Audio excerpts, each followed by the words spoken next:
গতকাল 18 এবং আজকে 19শে আগস্ট এই দুদিন জুড়ে বেশ কতগুলো ঘটনা ঘটলো।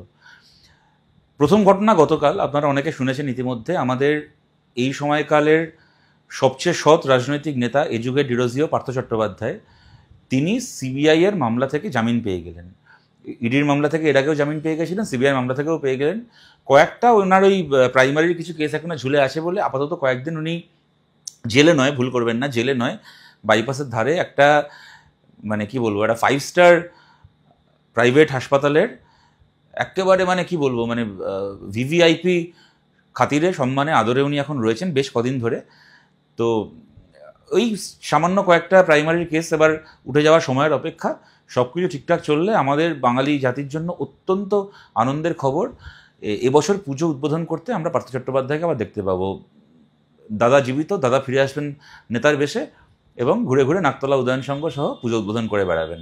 এটাই আমাদের প্রাপ্য ছিল। এত লড়াই, এত আন্দোলন, এত মানুষের এত চোখের জল, সব কিছুর পরে এটাই হয়তো বাঙালি সমাজের প্রাপ্য ছিল। রাত পোয়াতে না পোয়াতে আর একটা খবর কি না, সুদীপ্ত সেন এবং দেবযানী মুখোপাধ্যায় তারা এতদিন ধরে চলে আসা 3টে মামলায় তারা বেকসুর খালাস হয়ে গেলেন। যে সারদা কত মানুষের ঘর উজাড় করে দিয়েছিল, যে সারদাতে প্রতারিত হয়ে কত মানুষ সব সহায় সম্বল হারিয়ে শেষ পর্যন্ত মরে যাওয়া বেছে নিয়েছিলেন, আত্মহত্যার পথ বেছে নিয়েছিলেন, যারা সরাসরি আত্মহত্যা করেননি তাদেরও কার্যত মৃত্যু ত্বরান্বিত হয়েছিল, মৃত্যুর দিকে এগিয়ে গেছিলেন যে সারদা স্ক্যামের জন্য। যে সারদার পাপের টাকায় মমতা বন্দ্যোপাধ্যায়ের ওই পাপের লঙ্কা তৈরি হয় এবং বামফ্রন্ট সরকারকে সরিয়ে তারা রাজ্যে ক্ষমতা দখল করে।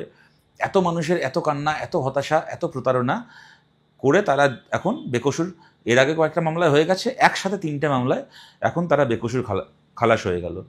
এই খবরটা আসার কয়েক ঘন্টা যেতে না যেতেই নতুন খবর কি, যে খবরটা হতে চলেছে পশ্চিমবাংলার একটা 5 বছরের বাচ্চাও জানতো, তা কি যে 26,000 ছেলেমেয়ে যে চাকরি এসএসসিতে বাতিল হয়ে গেছিল তার ব্যাপারে রাজ্যের সরকার যে নাকি তথাকথিত রিভিউ পিটিশন করেছিল, সেই রিভিউ পিটিশনটা যেটা হওয়ার ছিল তাই হয়েছে, সুপ্রিম কোর্ট খারিজ করে দিয়েছে। অতএব এরপরে আমাদের সরকার যদি মনে করে তারা রাষ্ট্রসংঘে যাবে, ইউনাইটেড নেশনসে যাবে বা মঙ্গল গ্রহেও যেতে পারে চাইলে, সেই পথগুলো খোলা আছে। তার বাইরে এই ভারতের মাটিতে, ভারতের ভৌগোলিক সীমানার মধ্যে আর কোনো জায়গা, কোনো প্রভিশন, কোনো অপশান বাকি থাকলো না। একেবারে পাড়ার কোর্ট থেকে সুপ্রিম কোর্ট পর্যন্ত যে রায় দিয়েছিল সরকারের প্রমাণিত দুর্নীতি, সেই দুর্নীতির যাবতীয় অ্যাপিল, দুর্নীতির পক্ষে করা যাবতীয় অ্যাপিল, যাবতীয় রিভিউকে ডাস্টবিনে ছুঁড়ে ফেলে দিয়ে 26,000 ছেলেমেয়ের চাকরি বাতিল হলো, যার মধ্যে 18 কি 18,500 এমন ছেলেমেয়ে আছে যাদের কোনো অপরাধ নেই, যারা ন্যায্য, যারা নিজের যোগ্যতায় চাকরি পেয়েছে, তাদের চাকরি বাতিল হলো।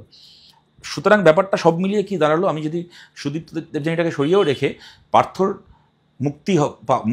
মুক্তি পাওয়া ইডি এবং সিবিআই মামলা থেকে এবং তার পাশাপাশি এই রিভিউ পিটিশনের খারিজ হওয়াটাকে যদি পাশাপাশি রাখি, তাহলে ব্যাপারটা কি দাঁড়াচ্ছে, ব্যাপারটা এরকম দাঁড়াচ্ছে, যারা কোনো দোষ করেনি তাদের চাকরি গেল, যারা ভুল পথে টাকা দিয়ে চাকরি পেয়েছে তাদের মধ্যে যারা চিহ্নিত তারা নতুন করে চাকরিতে বসতে পারবে না, কিন্তু তাদের এর বাইরে আর কোনো শাস্তি হচ্ছে না, তারা নতুন করে চাকরিতে বসতে পারবেন না। সবচেয়ে বড় কথা, যারা টাকা খেয়েছে, পার্থ চট্টোপাধ্যায়ের ফ্ল্যাটে গিয়ে তো সবাই টাকা জমা দিয়ে আসেনি, কি অর্পিতার ফ্ল্যাটে গিয়ে সবাই টাকা জমা দিয়ে আসেনি, যারা যারা তৃণমূলের একেবারে জেলার থেকে শুরু করে ব্লক স্তর থেকে পাড়ার ছোট মেজো সেজো বড় নেতা থেকে শুরু করে যারা এমএলএ, ওদের কাউন্সিলর, এমপি, মন্ত্রী, যারা যারা যারা যারা টাকা খেয়েছে তাদের কারুর কিচ্ছু হবে না, তাদের চুরির টাকা তারা সদর্পে ভোগ করবে, কোনো ক্ষতি তাদের হবে না, যা চোখের জল, যা ক্ষতি, যা প্রায়শ্চিত্ত শুধুমাত্র যে 18,000 19,000 ছেলেমেয়ের কোনো দোষ নেই তারাই খালি করবে। চোরেরা চুরির টাকা শান্তিতে আজীবনকাল ভোগ করবে, তার ব্যবস্থা আমাদের দেশে হয়ে গেল। এবার পার্থর জামিন হওয়ার পর থেকে আপনারা শুনেছেন কি বলা হচ্ছে, নতুন কিছু না, কি যে না জামিন তো, মামলা যদি বেশি দিন চলে, বিজেপির পক্ষ থেকে বলছে যে মামলা যদি বেশি দিন চলে তাহলে জামিন তো হবেই, জামিন হওয়াটা কোনো বড় কথা না, কিন্তু এরপরে ট্রায়াল হবে, ট্রায়াল চলবে এবং তাতে দোষী সাব্যস্ত হবে। আচ্ছা বলুন তো, এই কথাটা আপনারা কবে থেকে শুনছেন?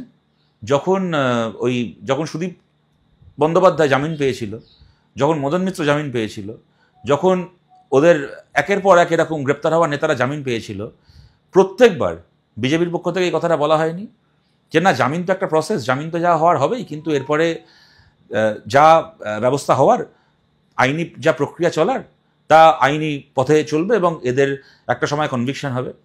আজকে আপনারা কেউ আর মনে করেন সুদীপ বন্দ্যোপাধ্যায়ের জীবনে আর কনভিকশন হবে?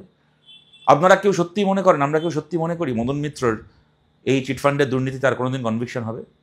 আপনারা কেউ মনে করেন যে মুকুল রায় গোটা চিটফান্ডের এই স্ক্যামটার কিংপিন, আজকে যখন সুদীপ্ত দেবযানীর বিরুদ্ধে মামলা খারিজ হয়ে যাচ্ছে, মুকুল রায় আর কোনোদিন গ্রেপ্তার হবে? আপনারা কেউ মনে করেন?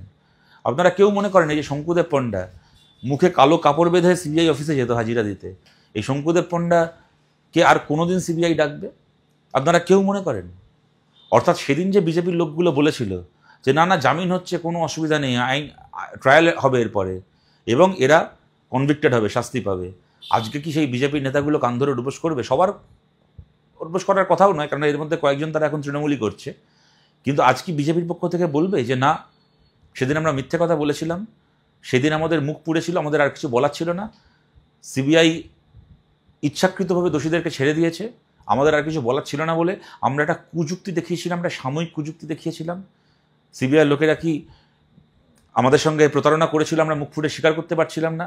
আমাদের কেন্দ্রের দাদার সঙ্গে রাজ্যের দিদির সেটিং হয়ে আছে, মাঝখান থেকে আমরা বলির পাটা হয়ে গেছি, আমাদের পক্ষে সেদিন এটা মেনে নেওয়া সম্ভব ছিল না বলে আমরা কিছু অপযুক্তি দেখিয়েছিলাম, স্বীকার করবে? করবে না তো?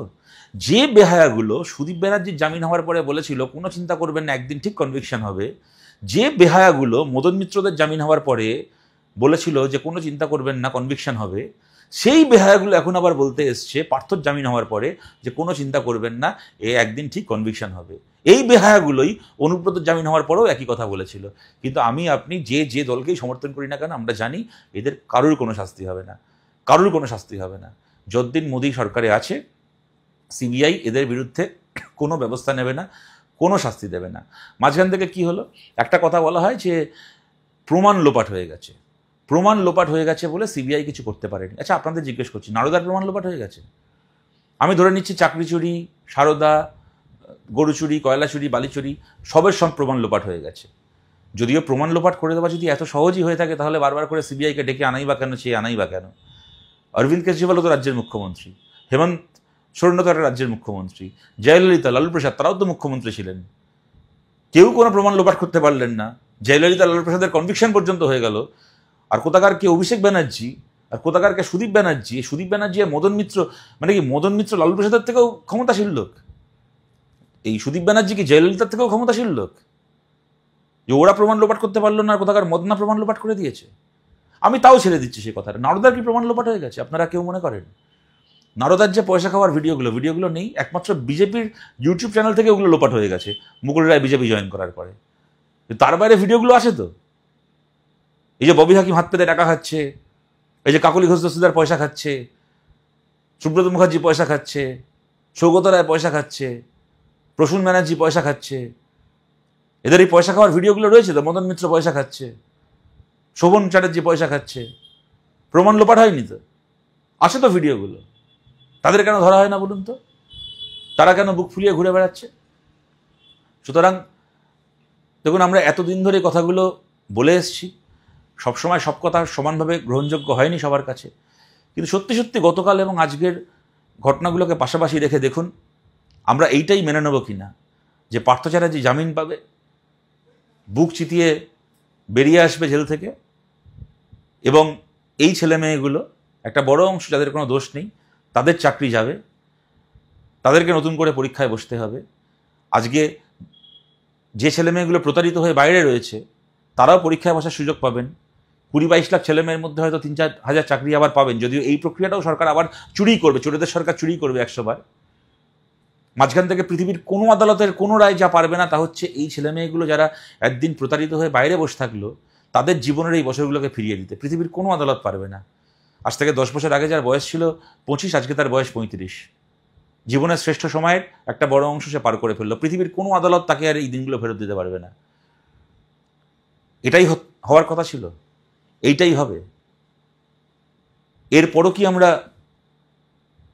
প্রত্যেকের রাজনৈতিক বায়াসকে অতিক্রম করে ঊর্ধ্বে উঠে এটা একসঙ্গে মেনে নেব না যে মোদি থাকলে মমতার আর মমতা থাকলে মোদির কোনো অসুবিধা হবে না?